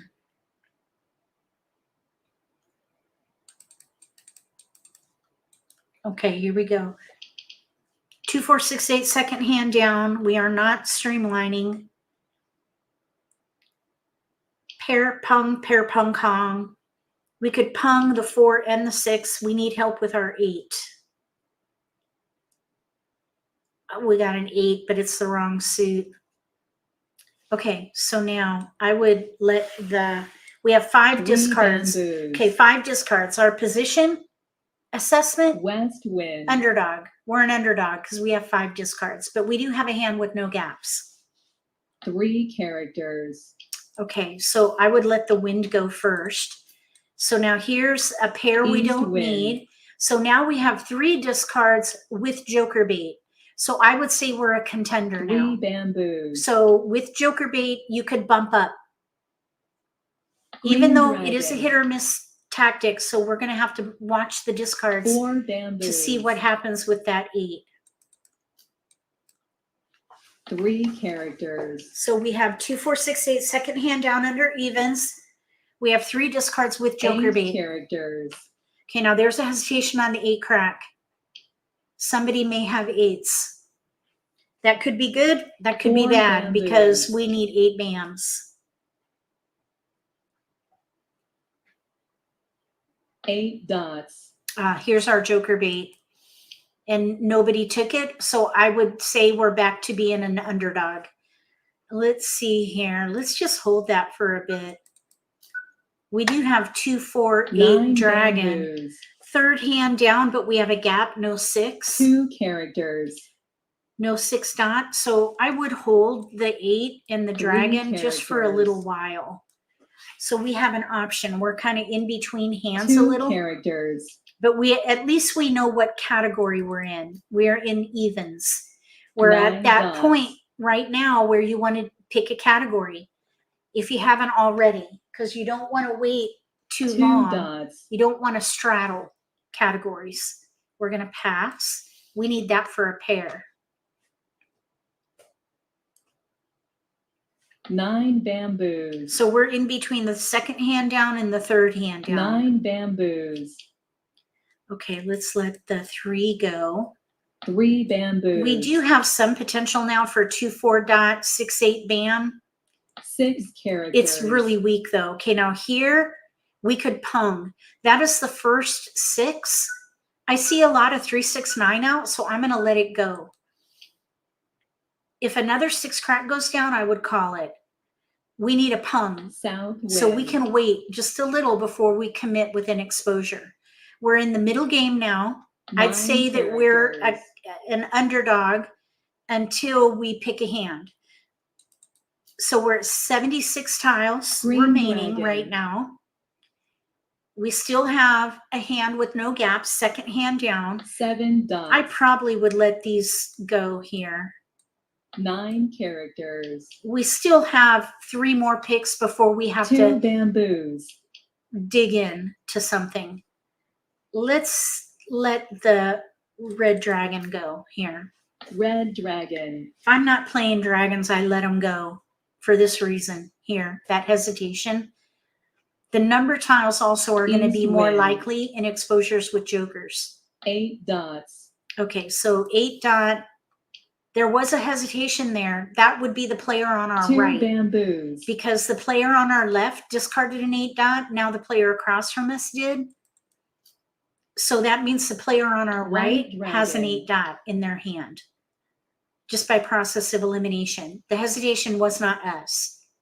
So I think it was the player on our right. 9 dots. So I'm thinking we can let that go though. we're at 66 tiles. We're one pick 7 and a dots. half away from the midpoint. We know what hand we're playing, so we're ahead of 3 the dots. we're ahead of the pace, really. North wind. We have 5 discards, so we're an underdog. East wind. Hand with no gaps, but we are an underdog. We have 2 weaknesses. The 2 3 dot needs to be a bamboos. pair, and the 8 bam needs to be a Kong. 3 dots. There's joker bait here. 5 2 dot. bamboos. So there's joker bait now with the 5 dot. We're at that sweet spot right now. So West wind. with the next pick, we'll let the 5 dot go and see if 1 somebody takes it with a character. joker. I don't think I would consider Kong. switching to 4, 5, 6. 3 dots. I think I would stick with this. Okay, now here though is a flower. That kind of changes things a little bit. Let's let the 5 dot go though. 5 dots. Hesitation there. Nobody took it though. Okay, so now we need to let these 9 tiles go bamboos. here. With a flower, 6 characters. that's a pung, and I think we should take it. Pung. And I think we should let the flower go and play that Flower. second hand down. Just dig in right now. We're going to dig in and commit to that hand or fold. Kong. Okay, so there's a Kong. So they're playing South like numbers wind. with 1s. We got a keeper. 5 dots. We need help with our 8, and we've got to get that pair here. Pung. Aha. They played it smart. I don't know if they didn't have the 5 at the time, White dragon. but they did have at least 6 1. characters. They had a joker with a 5. They probably didn't want to South wind. expose thinking I had the other 5, which is what happened. So 6 bamboos. they thwarted our joker bait there. We have an extra 6 4. bamboos. We'll let it go next. Nobody wants the 8 dots. So these are safe. 5 dots. So now we're at, oh, they got their joker. Okay, so we have 50 tiles Red remaining. dragon. This is when you want to start holding safe discards. 6 dots. If you don't have them already. Right now we do. This 4 dot though, 6 we have all the bamboos. 4s, so technically it's safe. Somebody just discarded that east. 3 are out. So that is going to be our safest 4 discard. dots. So we're going to hold it. And then the 8s, it appears nobody wants either. White dragon. There was a hesitation 2 there on dots. these 8s. There are 7 dots out though, 2. North I was wind. thinking maybe they're doing 5, 6, 7, 8. 8 dots. Okay. 7 crack, none are out. So we need to let that go next. 2 characters. So let's see, there's a 6 dot here. 8 They have 7, bamboos. 9. They have a 3 here. 5 dot pung. A 2 dot here. West wind. Okay, we do not want to hold a 6 dot. The 7 crack though, none are out. So we need to let that go first. 7 characters. Are they playing big odds? They might be playing big odds. 5, 7, 9, and 2 suits.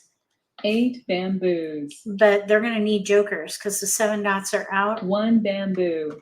How many 9 cracks are out? Mahjong. Oh, they're playing like numbers with 5s. Okay. So like numbers all around here. Like numbers with 1s and flowers. Here they're playing like numbers with 5s and flowers. Thankfully, we didn't need flowers. But here we have 7, 8, 9 of some kind. All right, let's play again. Hopefully we'll squeeze in 2 more games. Oh, what in the world? Why did that happen? All right. Okay, here we go. New game.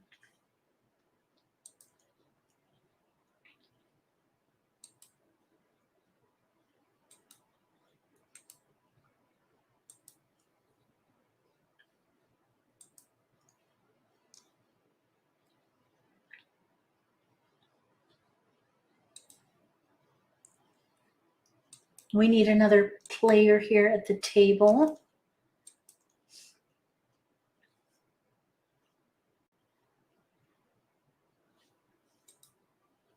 Here we go.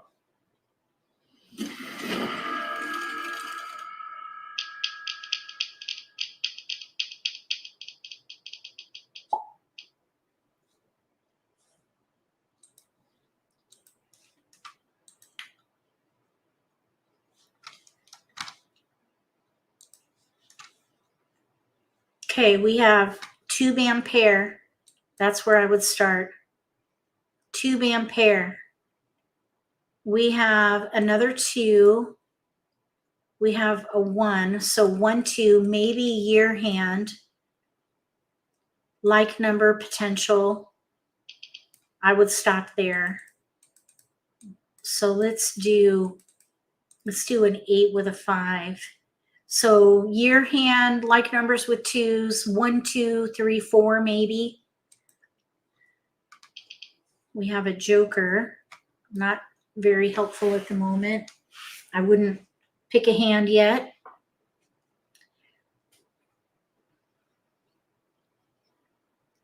There was a little bit of even potential in here, but it's not strong enough. We have the wrong 4 or 6. So for example, that second hand from the bottom on the right had potential with that 8 bam. We did pick up the 6 dot. So now there is potential there if we get that 8 back, but you don't want to make decisions based on if.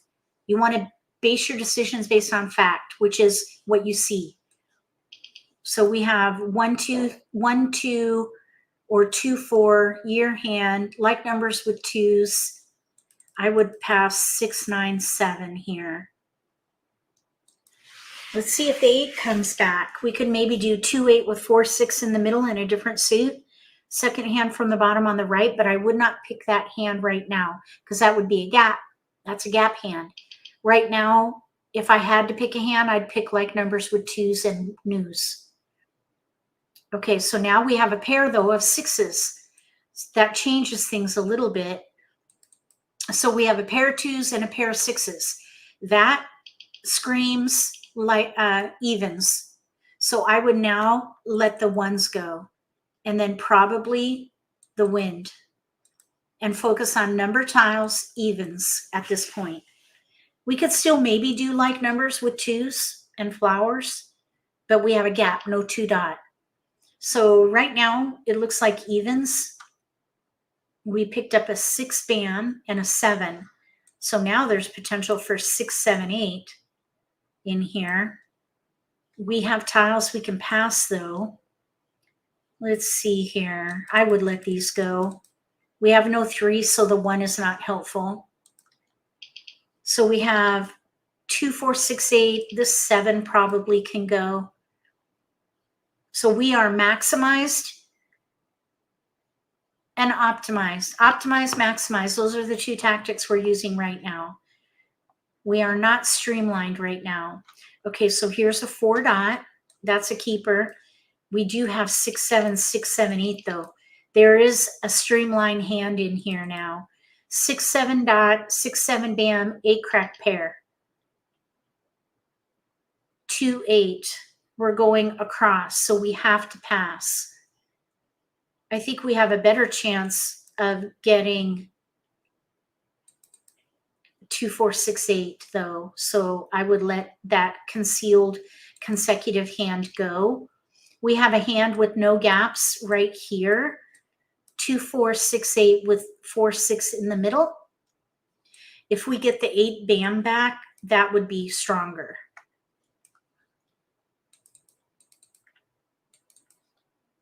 We have 4, 6 paired up and a 2. You know what we could do? We could do 2, 4 bam, 4, 6 dot, 8 crack Kong. Second hand down. There's no gaps there. We have 2 hands with no gaps in evens. Oh, actually the 2, 4, that is a gap. The second hand down, that would be a gap hand. but we've got our pairs. I would define that as a 4-bam, but I would just wait it out. We have discards, so technically we don't need to pick a hand yet. We got the 8-bam. That makes it better. Yes, we can pass 3. So there's a hand right there. 2-8 with 4-6 in the middle. Let's see here. We don't need the 1, the 9, or the dragon. So we are kind of in between at the moment. We still could maybe play. Let's see here. Either way, we don't need the 2 crack. We could keep the 8-bam for a little bit. Oh my gosh, look, we got the 4. Okay, so now we have no gaps for the second hand down. Let's let the dragon go.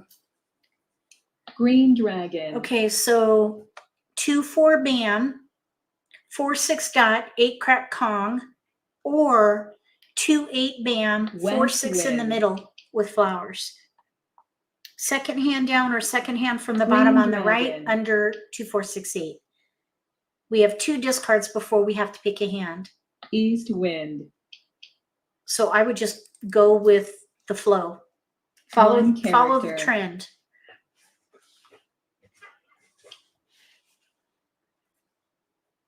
White dragon. If a 4 bam or a 6 dot go down, we'll have to make a choice. 2 characters. Well, we won't have to make a choice because those would be pungs. We could wait patiently for the Pung. next ones. Okay, so now this 2 can go. 1 dot. A flower. That answers it for 2 me. characters. So I would leverage the flower pair now and play East wind. that hand right there. No gaps. We have all of our 1 pairs. character. We need some help with our 8. We could Kong the 4 2. bamboos. What's interesting is the player on our left, they could be playing with 2s. 9 characters. They could be playing a year hand. So 3 dots. we should keep a plan B in here.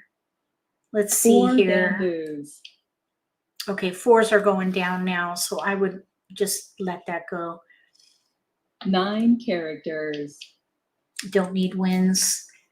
East wind. We can Kong the 2 bam if it goes down. 7 characters. So at the let's West see, we're at wind. 81 tiles. We're a contender here. We have a hand with no gaps. We know what 7 category we're characters. playing. We're in evens. There's the keeper. I'd say now we 8 can bump up dots. to front runner because we have only 2 discards and we're just now going in to the end game. We're going into the end game. We're 1 away from set. We need 1 1 good dot. pick and it could be a joker even. However, this 9 player to our bamboos. left could be in 2s. We may have a 8 competitor for, bamboos. okay, let's Kong. Kong. And I'm going to discard this 4 because 2 are out. And I don't want to discard 4 an 8 after bamboos. exposing an 8. I want to wait. 6 dots. We're going to wait on that. That's a pair for us. We need to Kong the 2. So we have 1 8 discard. bamboos.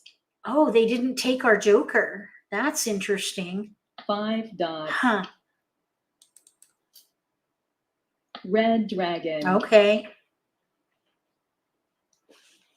So we won't be jokerless, Flower. which is good to know. Okay, we're going to pass.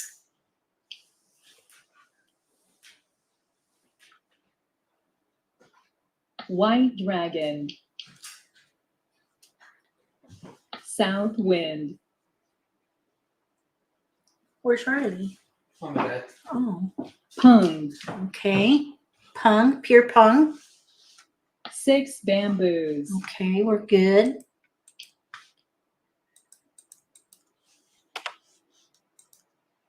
Nine characters.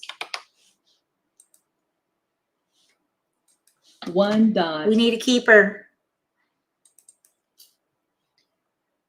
1 dot. I think we're far enough away from our exposure to let this 3 8 go now. bamboos. So there are none out.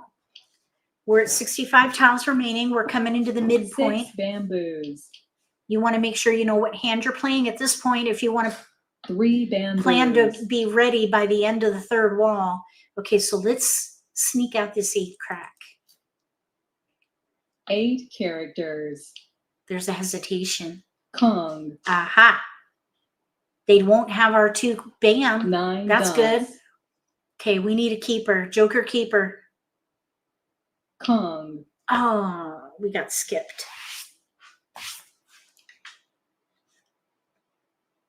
6 dots. So at the moment, there are 2 jokers open to buy. I like to call it open to buy. 5 characters. Okay, we need a keeper in here or an exchange tile. 6 bam, 2 are out. 1 bam, none are out. 1 bamboo. Are they playing? Mahjong. Oh, well, now listen. They had 1 exposure. That was an acceptable impact. A tolerable impact. Because they had only 1 exposure. There's no way to know what they were waiting on. So I don't feel bad about that at all. Over here, we have 5, 7, 9, 7, 8, 9 Kongs probably. Over here, we have 2, 4, 6, 8, and 1 suit. And in here, of course, 1 away from ready. Okay, we're going to play 1 more game. 1 more.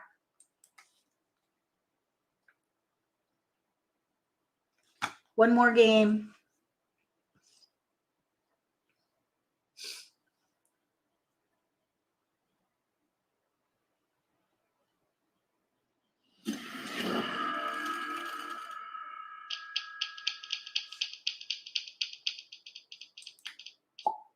All right, now target multiples.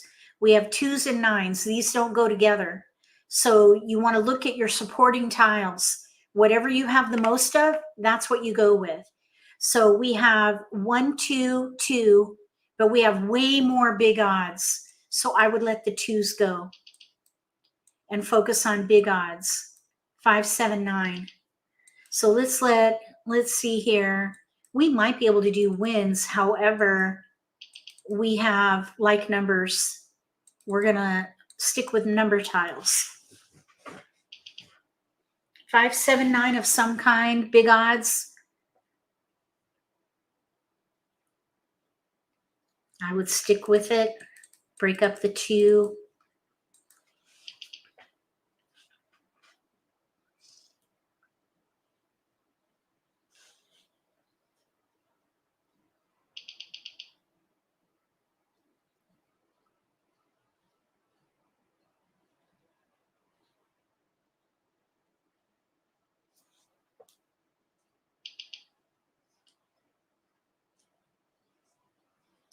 We need keepers.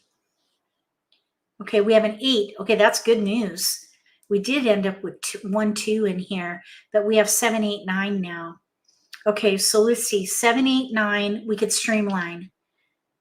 We could have a power play here. So let's see. Let's let the 5 go with the 1. And then let's see here. We do have 5, 7, 7, 9 there. Let's see. Let's do the 9 with a 2.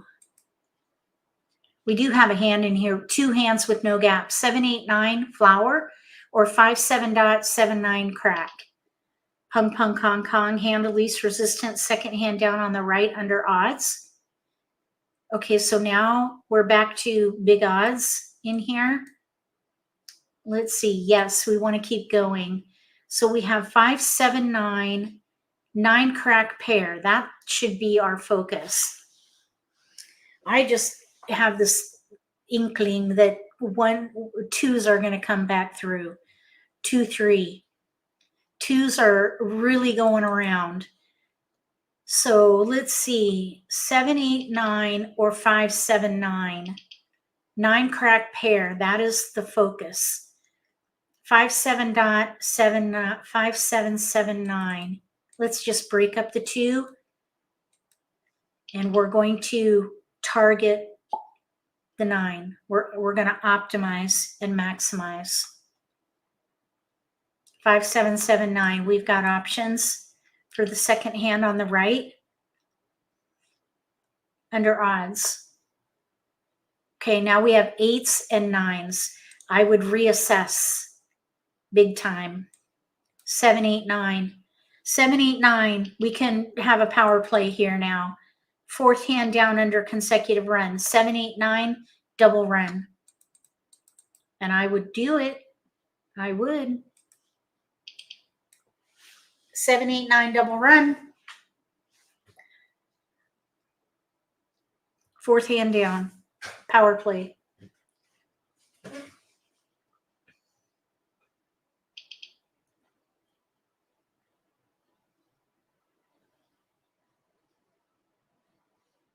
Okay, we have a 7 bam. That's not really a keeper, but we've got tiles we can pass. There is potential for this 998 pair hand, but we have no dots. Now, if we get a 9 or an 8 dot, I would consider the pair hand. Third hand down on the right under singles and pairs. I would consider that if we get a 9-8 in dots. It's a long shot. Okay, so there's an 8. We're going to keep it. 7, 8, 9, 8, 9, 6. If we get a 6 bam, we might be able to do pung, pung, kong, kong. I would keep the 8 and pass 2. I'd say until we pick a hand, we're an underdog. However, we could pick a hand right now and play the fourth hand down, single pair Kong. That would mean we would have 1, 2, 3 discards, 3, 4, 5, 5 discards. That makes us an underdog. So either way, we're an underdog. We could play the fourth hand down, single pair Kong. We really can't call for anything.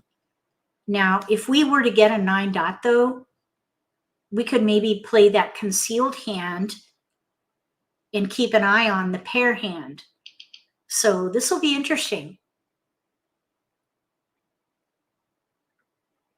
No, we didn't get it. We did get a corresponding dragon, but I would not be distracted by that. We have 7, 8, 9. We have a gap, no 6. So I would probably, let's see, we have 7, 8, 9. I would let the flower go first. Flower. And then the dragon, then the 2, then the 1. 7 bamboos. Okay, so we're not taking that. We don't know what hand we're playing yet. We're an underdog.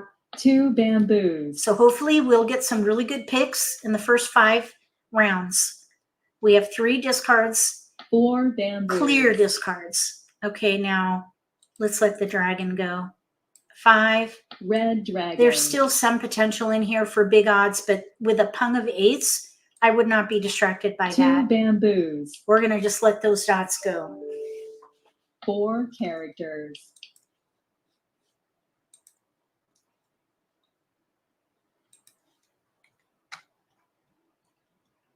North wind. Oh, someone's playing a wind hand. Let's see. Now, with dragons, I let those go first. White dragon. And then year tiles next.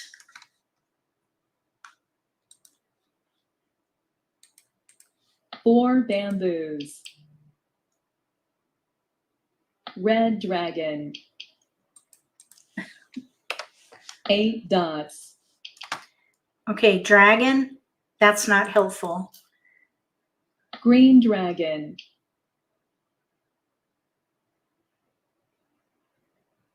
Flower. 2 dots. 7 characters. Okay, year tile goes first. 2 dots. Then I would discard the 1 and the 3. 4 bamboos. 2 characters. Hesitation on the 2. 1 bamboo. Okay, let's let the 3 crack go. So there's a little development 3 here. We have characters. 5, 6. 5, 6, 7, 8, no gaps. Second hand from the bottom on the Flower. right, 2 suits. So I would hold that 5, 3 6. bamboos. We're in between that pung pung kong kong 8 hand and the 4th bamboos. hand down. We needed that 8 bam for a pair. So we're in 1 dot. a little bit of a predicament. However, we drew a keeper. We're still an underdog because we're in between hands. The 8 bam is out. 6 We need a pair characters. there. 6 crack just went down. We need a pung there if we play North 6, 7, 8, 9. There's no gaps there for that. So let's just see. We have all keepers right now, White dragon. but too many options. We're an underdog. 2 dots. We will not be able to keep all these tiles.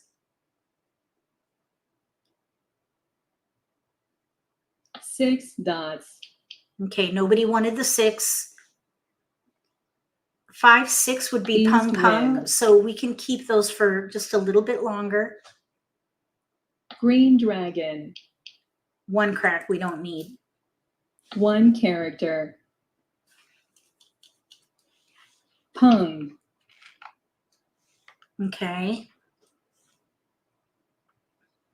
9 bamboos. 4 characters. 1 dot. Okay, dragon. We do not want that. Green dragon. Red dragon. 1 bamboo. 2 bamboos. 9 dot. Aha. Well. We 6 might be able to dot. try for this pair hand now. 9, 9, 8 pair hand. There's potential 6 there. dots. 9, 9, 8. Third 3 hand down on the dots. right. Let's see what happens. Kong. Whoa, we have a player with 2 exposures now. 5 So dots. clearly they're playing to win. Okay, now, so listen, or here's the deal. They just exposed a Kong of 3s and 1 discarded bamboo. a 5. They're playing 1, 2, 3, 4. Pung, pung, Kong, Kong. 1 character. That is where that post-exposure discard comes in. That 6 confirmed dots. what they're doing. I wonder if they have a different tile they could have thrown, because that was a red flag. Okay, now we picked up a pair of 5 6s. dots. I would consider switching to 6, 7, 8, 9, pung, pung, Kong, Kong. Hand of least resistance. Use the 7 bam as 6 joker bait. bamboos. 7 bam, 8 that 7 bam bamboos. would need to go out now. I would not play the 4th hand down or the pair hand, because 4 now there are dots. 2 8s out. I would switch to 6, 7, 8, 9. Mahjong. Aha. They won. Okay. Yeah, we were an underdog on that one. So here's 1, 2, 3, 4. Pung, pung, Kong, Kong. Misty got it. Well done. Here we have 9, 7, 8, 9. 1 suit. 7, 8, 9. 5. They're working on it. Over here we have news with 5s. They're 1 away. No, 2 away. They need a south and a flower. All right. So now, one of the things that I just wanted to mention about position is that not only will it help you determine the level of risk you should be taking as you play the game, it can also help manage expectations. In that last game, we were an underdog the entire way. So in my mind, I'm prepared to fold. Being an underdog the entire way to that point, we did have some potential for a couple of different hands, but because we were an underdog that entire way, in my mind, I'm preparing to fold so that it lightens the blow, I guess you could say. And we had a player who had 2 exposures, and they ended up, of course, winning with a pung pung kong kong hand. Clearly they were a front runner and we were an underdog. So you can use position to help manage your expectations so that you're not, well, I guess not winning can be disappointing regardless, but hopefully it will help you not be so disappointed. That helps me. So for example, one of the hands we played, I discarded a winning tile. I think it was 2 hands ago. Someone had 1 exposure, and I believe we were a front runner. I discarded a winning tile to an opponent with 1 exposure. I don't feel bad about that. I was playing to win because we were a front runner, I believe, and they had only 1 exposure, and we didn't know what number tiles they had. They were doing north and south with Kongs, and I believe I discarded a 1 bam. It was either a 1 bam or a 2 dot. So by using position, you can help determine the level of risk you should be taking and also manage your expectations. I hope it helps you. Please let me know what you think about it. And if you're watching the repost, write it in the comment section below. It is advanced to keep all the different variables in mind as to assessing your position. It is more advanced. So beginners might feel a little overwhelmed with that method. Is it a method or is it it's not a tactic, it is a method of determining risk. I guess you could say it's a risk assessment tactic. It's a method. It's a risk assessment method. That method could be overwhelming for some people. So if you're not quite there yet with your experience, just wait. Don't worry about your position until you gain confidence with the fundamentals of the game. But as you advance, as you gain experience, bring in position because it is a game changer. Trust me, it is. It's a game changer. Does anybody have any questions?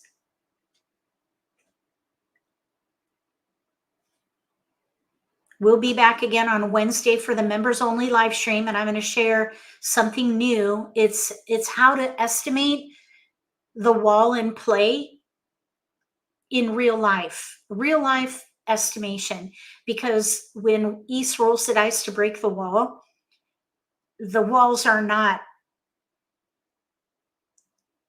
completely intact most times. You have to kind of estimate and use geometry a little bit to figure out the length of a wall. So I have a very short presentation on some examples of how to do it in real life. So I'm going to show that to channel members on Wednesday, and depending on how it's received, then I'll try to incorporate it into the Monday doubleheader nitty-gritty, the nitty-gritty doubleheaders on Mondays.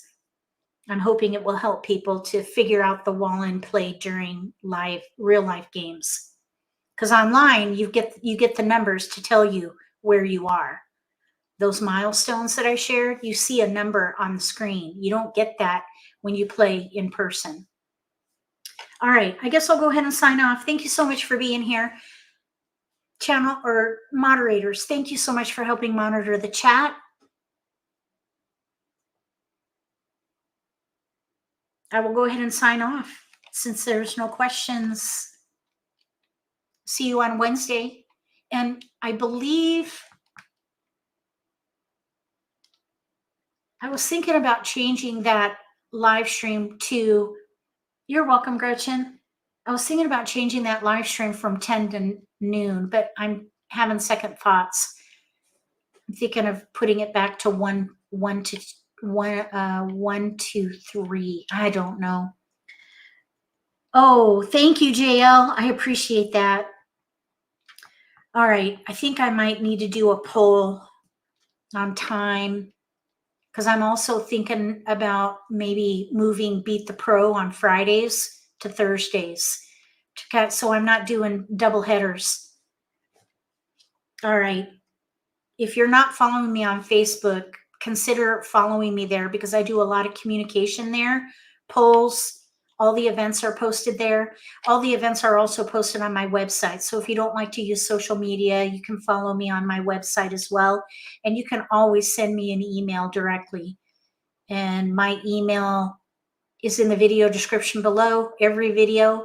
You could also use my contact form on my website, and those come straight to me. So if you have any questions, I'd be more than happy to answer them outside of social media if you don't like to use it. I know it's a time sink, so yeah. All right, I'll go ahead and sign off then. If you like this video, give me a thumbs up. If you haven't subscribed to my channel, consider subscribing. Click the little gray bell if you do. That way you'll get notification for when I post new videos, and you won't miss an opportunity to learn a new strategy or pick up an insight to the game that could give you an advantage at the table. Between now and the next video, may all your picks be keepers.